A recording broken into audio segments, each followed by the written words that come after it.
news. So many people on meth. Ow! Is it possible that a haunted doll has actually murdered? That is the question some people are asking today of paranormal investigator Dan Rivera, who led the New England Society for Psychic Research. He was big into this haunted doll that they've made a movie of, Annabelle. Oh, yeah.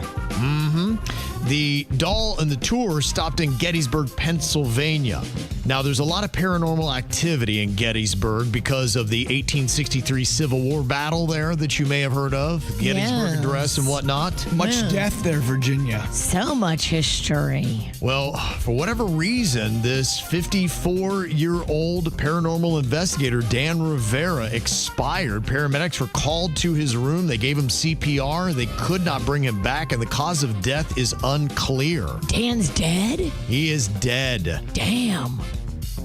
He had developed an interest in the paranormal after his time in the U.S. Army and became a protege of the late Lorraine Warren, who had investigated the Annabelle doll in the 1970s with her husband, Ed. Oh, yeah. They're big and they're known in the ghostly world. So this is something he's been doing for a while. In TikTok videos, he had hosted sold-out tour dates where he showcased variations of the Annabelle doll while assuring guests they were all going to be protected from it. But ultimately, maybe he was not. Whoa. So I'd like to hear what the cause of death is. It'll be interesting, but obviously some people are very interested in this story today. What are your thoughts on dolls being possessed? Yeah, Evil. I believe it's possible, no doubt. So I wouldn't mess with it. Yeah, we saw what happened with Vlad. Yeah. That convinced me right there. I got a few dolls I think might be on the haunted side. Okay. I think everything in your house has the potential of paranormal. Including my frozen pizza. Yeah. I don't know if you'd heard, but yesterday the state of Florida put yet another person to death. This time it was 54-year-old Michael Bernard Bell. He was executed for a 1993 double murder. He was convicted in 1995 for killing Jimmy West and Tameka Smith. It was a revenge attempt with an AK-47. He then later confessed to 3 more murders, but claimed coercion on it. Now, some of the victims' families supported the execution. Others, including the victim's son, were not into it. He is now the 26th person that's been executed in the U.S. just this year, and the 8th in Florida, which is more than any other state. The people he killed in the car was mistaken identity. He was trying to do a revenge killing, and he saw the car of the guy that he wanted revenge on from a different murder. And so he went up to the car and shot the 2 people in it. They had sold the car. Wow. Those 2 people that got shot had no connection to that murder whatsoever. They had just purchased that car a few weeks before. Yeah. It's crazy. I think I told you guys, I was watching this documentary, and it documents people who are on death row, their last 24 hours. Creepy. Who eats, who doesn't eat, what they eat, how they act. Some act like they're sorry. Some act like they could give a crap. It's very, it's an interesting watch. I don't know if I want to watch it. Yeah, I would watch it before any kind of holiday or birthday. Or bed. Or ever. The thing that's rather interesting about this Michael Bernard Bell was he had attended, in a sense, what a lot of people call Serial Killer Academy. He had gone to that Dozier Reform School. You ever heard about that? What is that? It is the school where they had a lot of young boys in there that were abused. And now Michael Bernard Bell is one of at least 34 men who have spent time at the school who have landed on death row. So was he a kid when he was there, or was he a teacher when he was there? He was a teenager sent there at the age of 15, and he said he was beaten. He was forced into fights and had sexual abuse. They say that the trauma may have altered his brain development and increased his violent behavior. I believe it. That Dozier school did nothing but groom killers. Damn. 34 of them landing on death row that went through that school. Now, the school closed in 2011. Oh, my gosh. After a federal probe, and a 2024 law awarded $20 million to its victims, but no one has been prosecuted because of it.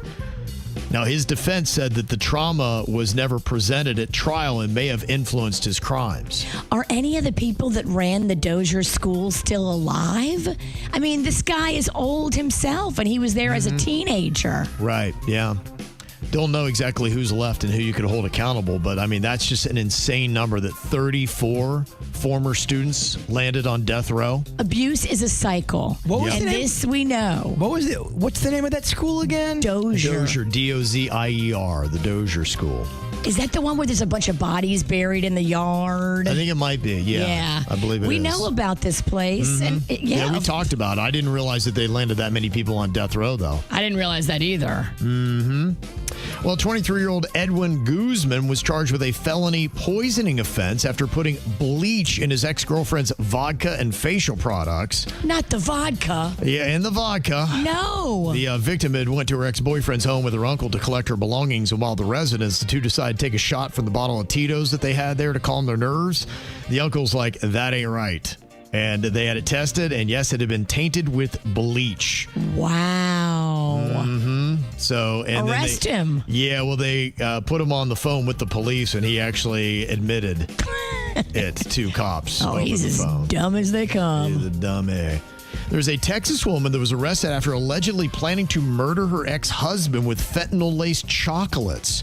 Seeing a lot of this. I just saw on the news today that former dentist who had searched for how to poison his wife and successfully did so. He did it with arsenic. Yeah. And it's crazy. A lot of this. Do these people not watch Dateline? I mean, You'd think. they do toxicology and they Yep. figure out exactly what you did. And then they go look at your computer where you Google searched how much arsenic shows up in toxicology. The fact that people don't know that people forensics can go into your computer Yep. and realize everything you're looking up, they're going to be able to tell. And you're a dentist. Like, I hold you to a higher standard. What a dumbass dentist. So this Texas woman, Pamela Jean Stanley, was caught attempting to purchase powdered fentanyl, which she then planned to inject into a high-end box of chocolates. In a hidden recording, she confessed that she planned to mail the chocolates to her ex-husband, disguised as an engagement gift from a travel agency. Now, a protected source disclosed that Stanley had plans to murder her ex-partner, prompting an undercover ruse by the Parker County Sheriff's Special Crimes Unit. She drove several hours to a motel parking lot where undercover cops apprehended her after trying to purchase the drug. She also got 9.5 grams of meth on her as well. Wait a minute, so he's making terrible decisions on meth? Yeah. I cannot believe Look, this. I'm all about revenge, but you can't do revenge when you're on meth because you get sloppy and you leave a paper trail and you get busted. And- girl, you got to get revenge sober, stone cold sober. I know we can't do this bit, and I don't condone this, but I would like to know if Virginia was sneaking Freon in my Mountain Dew. I would never. Oh, no, of course not.